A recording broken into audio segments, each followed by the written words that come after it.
Hello, good evening students. Today we are going to do the most important organic reactions for all exams part 2. Today also we are going to do 10 important reactions in organic chemistry within 20 minutes, and I'm definitely going to think I definitely think that this is going to give you a basic idea about the reagents and the different types of reaction. Like the previous video, we are not going to discuss the mechanism of each and every reaction, but instead we are going to do the brief explanation of what the reaction is and what the reagents are. So the first reaction today is the Price rearrangement. And what is the Price rearrangement all about? It's a phenolic ester heated with anhydrous aluminum chloride, and it will undergo a rearrangement where the acyl group will be migrating to the aromatic ring, and we will be having either ortho or para hydroxy ketone. This is the reaction. Here we can see this is the acyl group, this part, the COMe group, it is migrating to ortho and the para position, and for the oxygen there hydrogen is attaching. So we will be having hydroxy ketones, and we can see the major product will be always ortho hydroxy ketone. The para will be found in trace amounts, but most of the cases this para is found only when the ortho positions are already substituted. Only in those cases most of the times the para products will be formed. So this is all about Price rearrangement. We also have the Porto-Price rearrangement. I'll be dealing with that in the next video, but so you should understand that Price rearrangement is like this. The question from this part has asked in CSIR, I think in 2013 or 14, this question was asked about the Price rearrangement. So this is an important rearrangement in organic chemistry. The second reaction that we are going to discuss today, which is the Benzil-Benzilic acid rearrangement. So this is a rearrangement reaction, and benzil with strong bases, that is like the hydroxide ions, they would be rearranging to form the benzylic acid compound, and this reaction is a second order reaction. So if you remember, when we discussed the previous question, we have encountered this question twice in the previous question discussion, once in Husset examination paper and also in Pondicherry exam paper. So as I have discussed, this is very important for all entrance examinations. So let's see how the mechanism works. We have a hydroxide, that is a strong base is present, and this particular compound is known as the benzil.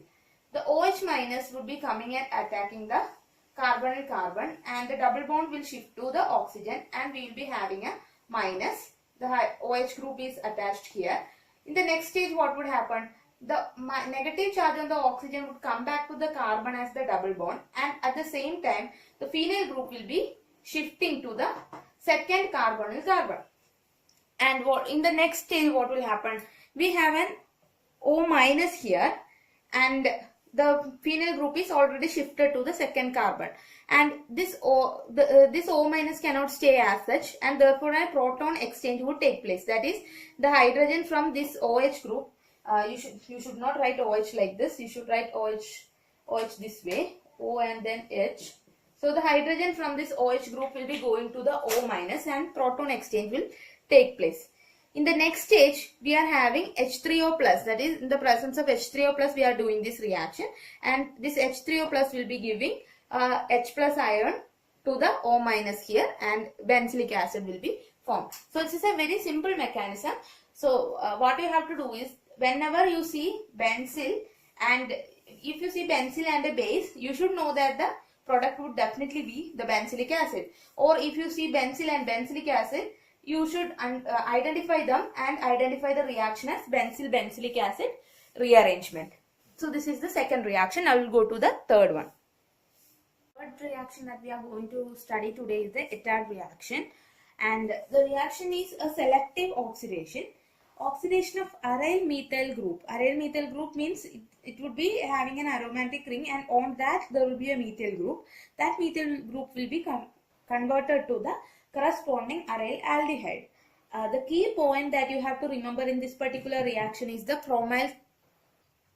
So the key point to remember here is the reagent that we used for the particular reaction, which is chromyl chloride. Here chromyl chloride is the reagent that helps in the oxidation of this methyl group to the aldehyde.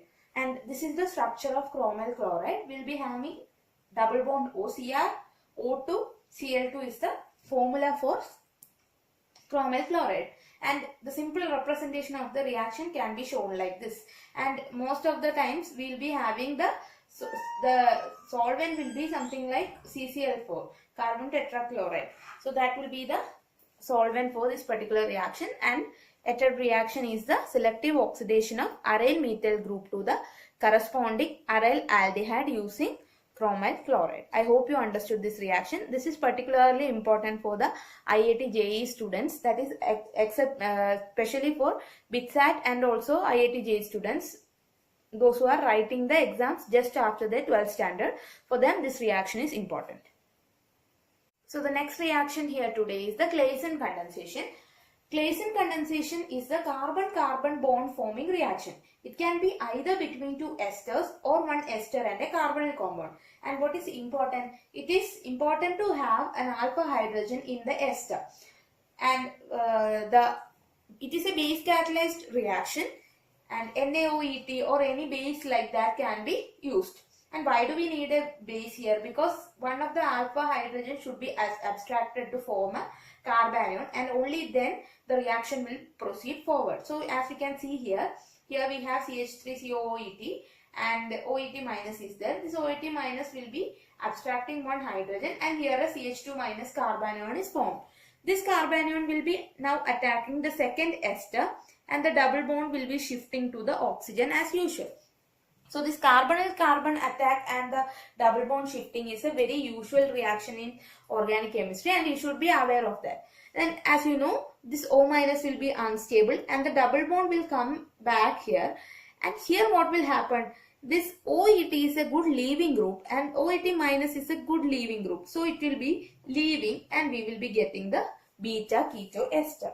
And the product of the Claisen condensation will be a beta keto ester. So what happened here? First of all, a carbanion will be formed.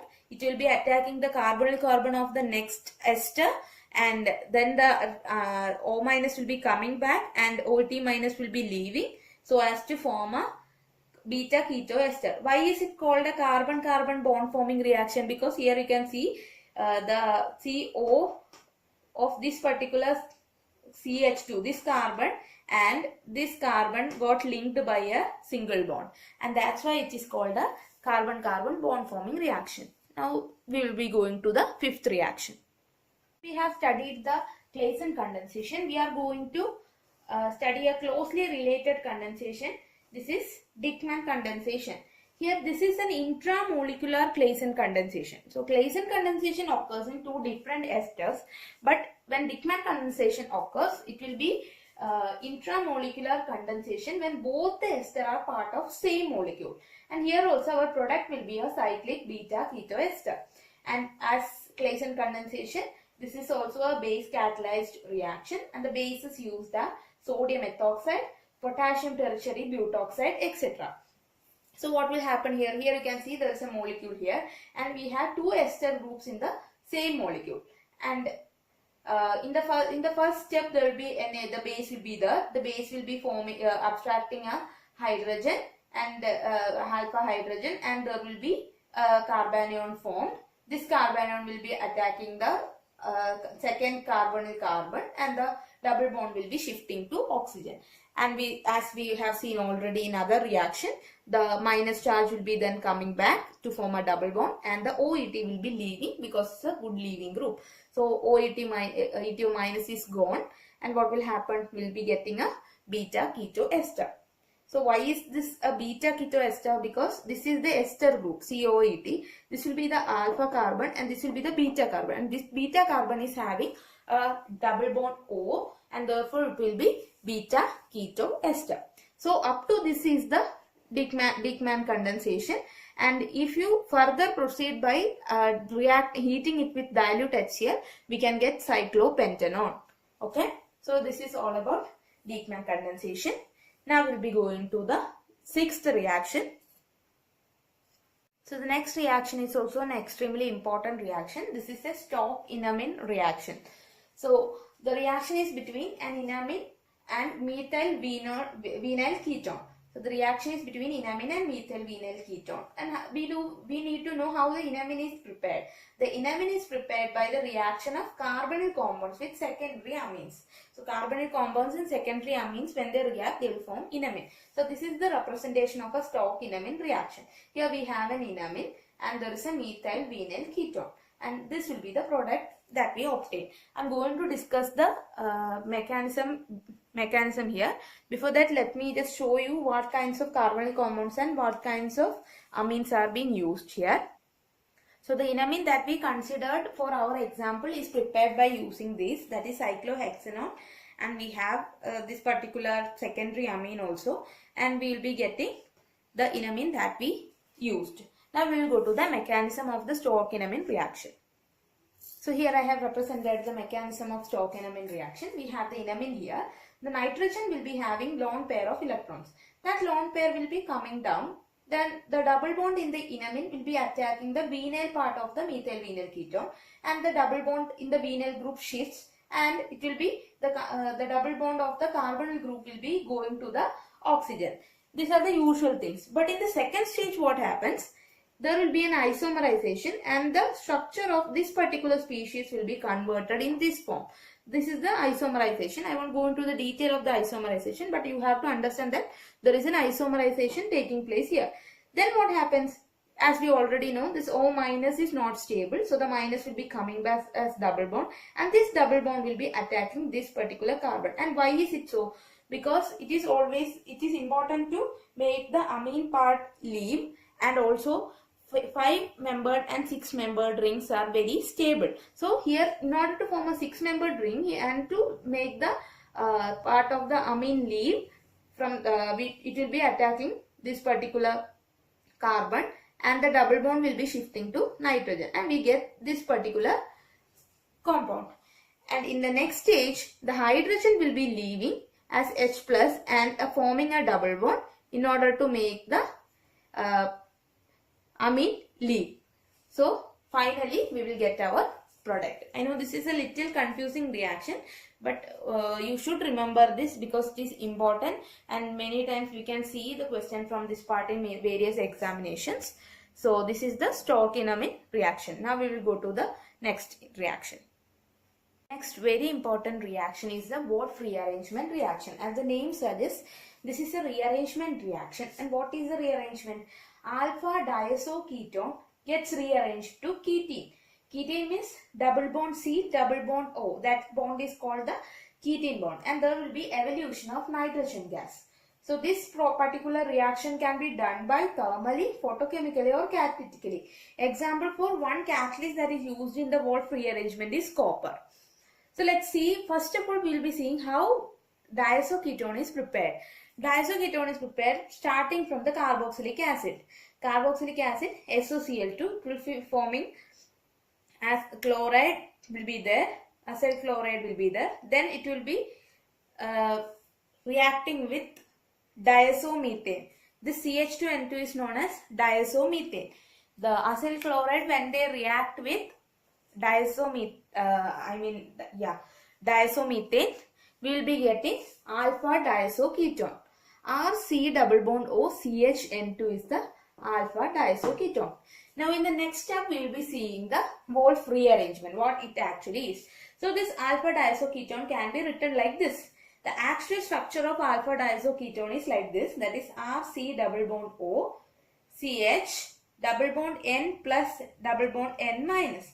Then there will be, when we heat, there will be evolution of nitrogen and a carbene intermediate is formed. So this mechanism consists of a carbene intermediate. This particular species is the carbene. What will happen next? The carbene, this is actually not going to carbon, it is coming as a double bond. This carbene will be coming as a double bond, and the R group will be rearranging, and it will be going to the CH group. So this will be going to the CH group, and we will be getting the ketene as product. So that is all about Wolff rearrangement, alpha diazoketone to ketene with evolution of N2. So if you see CH2N2, that is the diazomethane and acyl chloride, if you see, alpha diazoketone will be the product. So starting from this, we can prepare ketene. that is from carboxylic acid, ketene can be prepared by using the Wolff rearrangement. Okay. The Wolff rearrangement actually deals with this much part. This is the method of preparation of alpha diazoketone. Now we will be going to the 8th reaction. 8th reaction that we are going to study today is the Beckmann rearrangement. This is also a rearrangement reaction, and this deals with oxides turning into substituted amides. The reaction can be represented like this. R1 and R2 is there, C double bond NOH. This C double bond NOH group is known as the oxide group. And we will be having in the catalyst, acid catalyst would be there, that is H plus should be there, and we get the amide CO, this is NH, okay, not CH, CO NH R1, this is N. So this particular compound is amide, C double bond O NH. Now we will go to the mechanism. So at first we will be having H plus. The oxygen will be abstracting this particular H plus, and we will be having OH2 plus. Why here the positive sign on oxygen? Because the lone pair is already used. And here we have water molecule. We know that water molecule is a very good leaving group. As the water molecule leaves, the one of the alkyl group will be migrating towards the nitrogen. So which group would migrate? The group anti-periplanar to the leaving group migrates. So here what is the anti-periplanar leaving group? The leaving group is water. Anti-periplanar means on the opposite side it should be there. So here on the opposite side it will be R1. So R1 will be migrating to nitrogen, and as a result here there is a carbocation formation. And we have water in our reacting media, and the lone pair on oxygen will be attacking this carbocation formed, and in the next step there will be water will be there, and on the oxygen there will be a positive charge because the lone pair has been used for attacking the carbocation, and one H plus will be leaving, thus making the group as OH, and we get R2COH double bond NR1. But this can undergo the equilibrium will be isomerized, that is the isomerization will be taking place and an amide will be formed. So the important points are the group anti-periplanar to the leaving group will be migrating, that is to the opposite of OH. Here water is the migrating group, and the one opposite to that, the alkyl group opposite to that will be migrating, and the reaction is from oxide to substituted amides. So this is Beckmann rearrangement. There is an important application of Beckmann rearrangement in the polymer chemistry, that is to form the caprolactam. We can deal with that. I will be explaining more about that when we are dealing with the polymerization chapter. Now Beckmann condensation is this. Hope you got the primitive idea and the idea about how the mechanism takes place. Now we will go to the 9th reaction. 10th reaction that we are going to discuss today are both reduction reactions. The first one is Clemmensen reduction. This is a very repeated question, that is in many exams this question has been repeated, especially for the PG entrances. So what is this reaction actually? Ketones or aldehydes are converted to alkanes.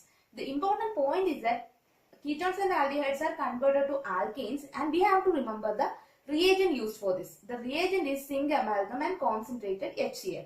So here we can see the reaction is represented well. R1CO R2, ZnHg and concentrated HCl there. The double bond O is replaced by 2 hydrogen, and so it's reduced.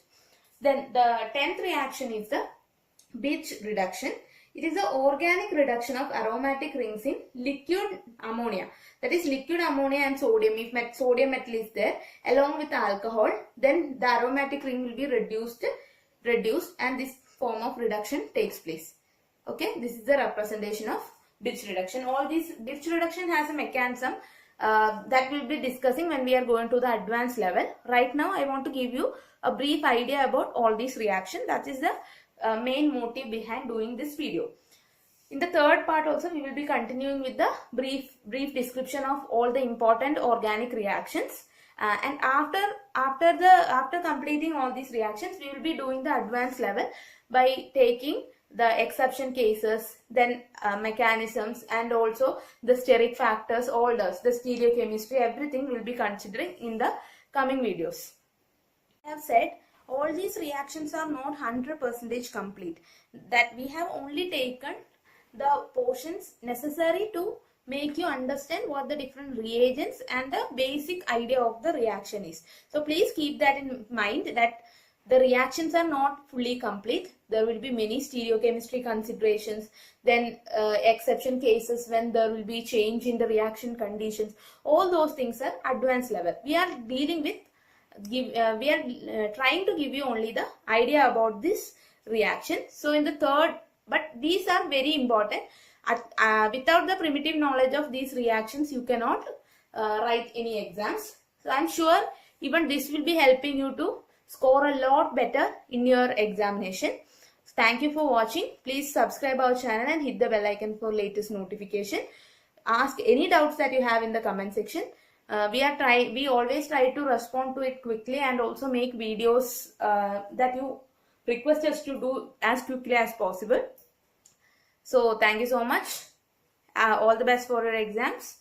Study well. Thank you.